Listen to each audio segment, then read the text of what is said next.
Hi, this is Matt for the School of Fiction channel, and our topic today is Brandon Sanderson's three-pronged formula. So, is fiction writing more an art or a science? In the years between my time as a Kindle Revolution author in the 2010s and now in 2025, it seems there are more and more formulae and more controlling principles for fiction and less patience for variations or aesthetic flourishes. And so I'm trying to learn all the new stuff. As you can see, I'm an older person. And for this video, I'm going to dip into the ideas of, hey, one of the industry leaders, the world's leading fantasist, the prolific and super popular Brandon Sanderson. I have to say, I really do find value in this system. I learned about it, so I want to credit where I learned about it from a video by a TikToker I follow, an author named Jason Doro, D-R-R-O-U-G-H. Good guy. I don't know what the official name is, if there is one, but I'm going to call it a three-pronged character troubleshooting. So, Brandon Sanderson, the workaholic superstar, has a thought experiment that he does to diagnose why a character might not appeal to readers. It has three elements, according to his formulation, as I have seen others online. And these three elements are sympathy, competence, and proactivity. So sympathy, maybe we should be calling that likability. It's possessing traits and life circumstances that make the reader care about the character's struggles. So we could start with maybe positive traits like kindness or caring, integrity, responsibility, protectiveness of the weak, things like this. And of course, there are as many of those as there are characters. Also, something like a sense of humor might be good, or a struggle with a relatable trauma. So sympathy is a good start, and even an anti-hero would have some sympathy. But it doesn't suffice on its own to make the character appealing.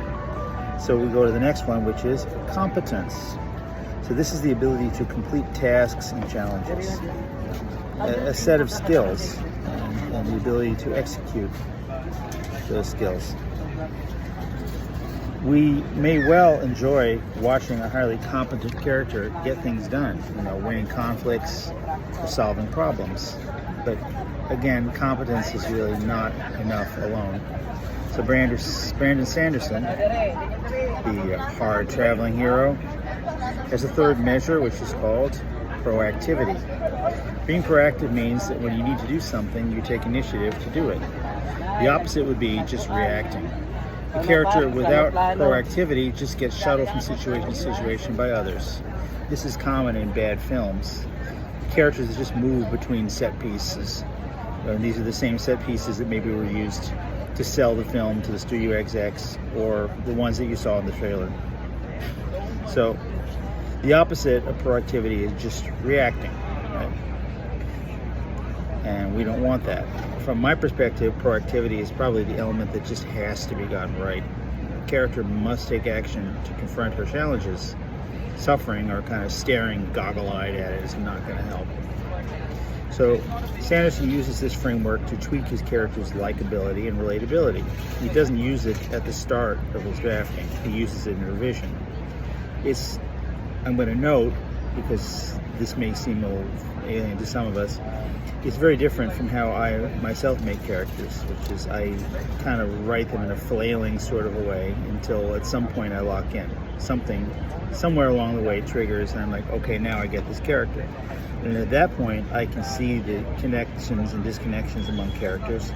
At that point, I could write the two scenes shopping for cereal boxes in the grocery aisle and still have some drama and comedy in it. So that's me, and that's different perhaps from Sanderson. I don't know.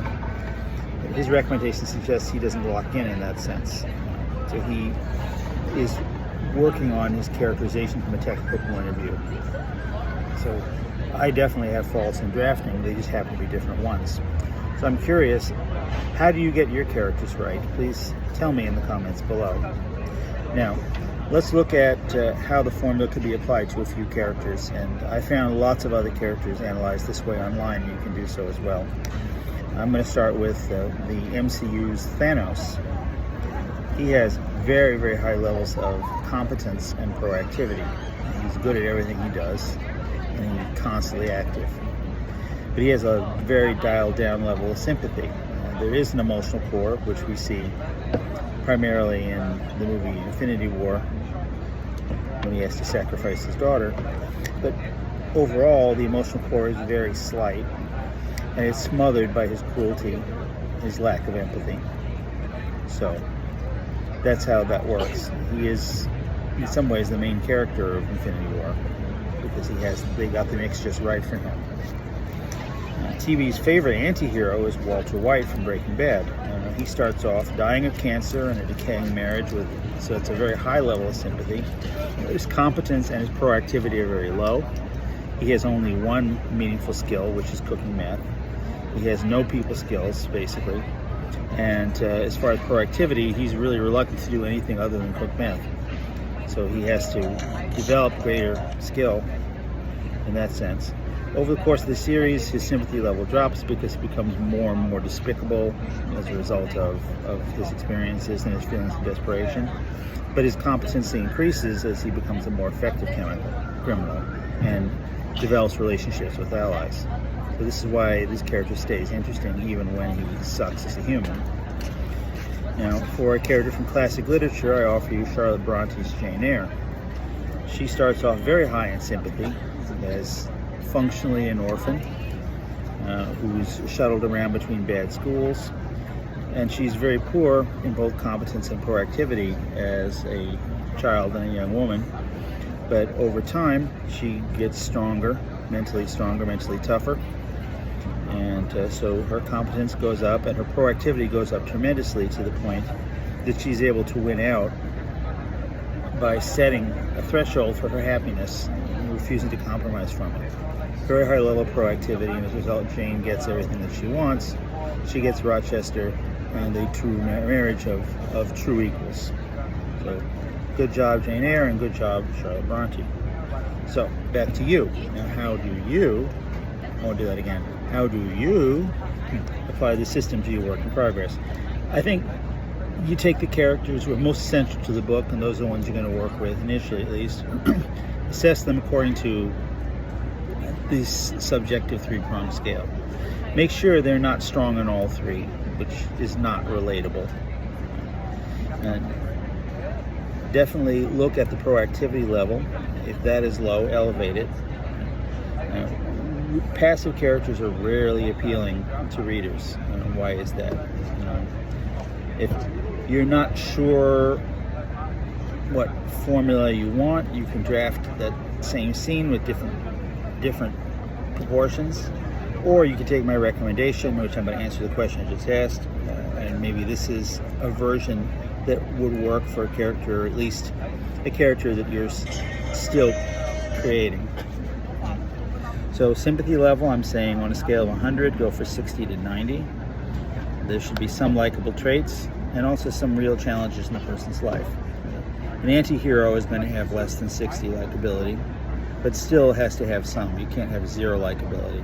Anti-heroes have to have something that makes us care about them. Now we're going to competence. I'm going to say this is a place where you can start low to show growth, below 50% out of 100. So the character isn't useless, but isn't yet capable enough for the current challenge. So competence is a place where characters can always grow without starting as a total mess. And finally, for proactivity, I'm going to give you a number out of my head, 70 out of 100. So characters should be active in the story. We don't want readers to be frustrated thinking, do something, come on, or imagining in their minds what they would be doing in that situation and looking down on your character for not doing anything. So proactivity definitely is one that should not be low, except maybe for a child character like young Jane Eyre. Thanks so much for watching. Please like, subscribe. Please ask questions. I have lots of great author interviews and craft lessons for you, and more added every month. Thank you so much. Again, this is Matt for the School of Fiction. Have a good one.